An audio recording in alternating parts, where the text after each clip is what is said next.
Are you struggling with small plants in your DWC system? Or maybe your plants look healthy outside the bucket, but when you check the roots, they're not expanding out and into the water. If that sounds familiar, the problem might actually be a lot simpler than you think, and it can be prevented within the first 3 weeks of your plant's life. In many deep water culture systems, growers run something called a top drip system. This is basically a small pump that pulls water from the reservoir and drips it over the top of the net pot.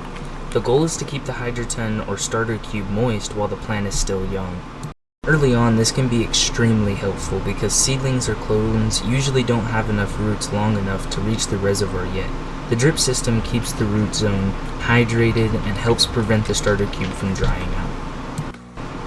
Because of this, top drip systems are commonly recommended when people are first setting up their DWC buckets. However, if you run it too much and too early, it can actually become detrimental to your harvest. This mistake is especially brutal to autoflowers. Plants grow their roots based on where water and oxygen is available. If water is constantly being delivered to the top of the net pot, the plant has no reason to search for water deeper in the bucket. Instead of pushing the roots downward into the reservoir, the plant starts developing a dense root mass inside the hydroton. Autoflowers have a very limited vegetative window to build their root system. If the roots stay trapped inside the hydroton because the top drip is consistently feeding from above, the plant may never fully expand into the bucket.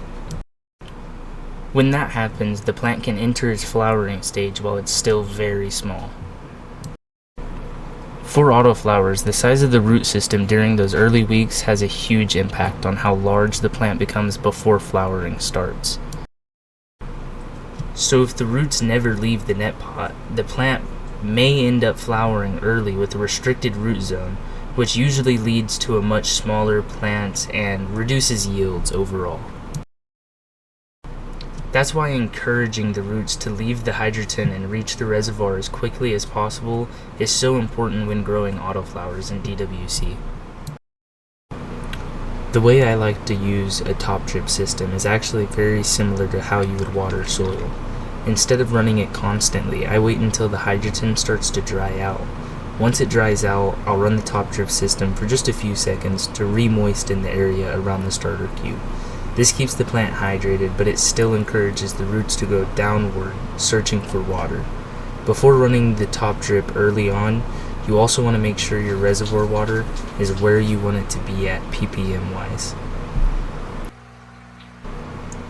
Ideally, the water should be close enough that the airstone bubbles are helping create humidity and moisture under the net pot.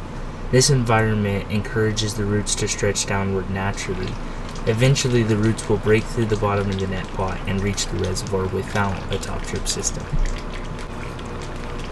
Once the roots finally hit the water, I actually stop using the top drip for a few days. At this point, the plant has finally connected with oxygenated water, which is where DWC plants really start to take off.